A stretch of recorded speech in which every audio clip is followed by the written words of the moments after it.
Hi up guys, in this video I will show you how to delete downloaded Spotify songs.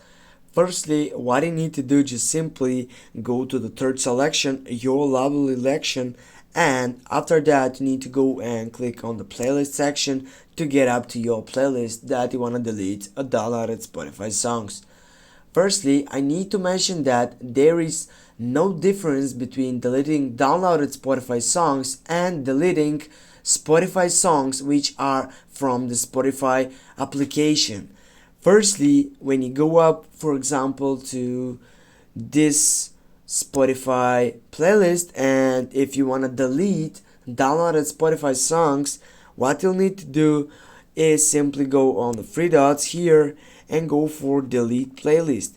When you go for delete playlist, you're gonna delete downloaded Spotify songs, but also you're gonna delete all songs which are here on this Spotify playlist from the Spotify application. Just go for delete playlist, go delete, and that's it guys. Thanks for watching. Don't forget to hit that like and share the video. See you soon guys.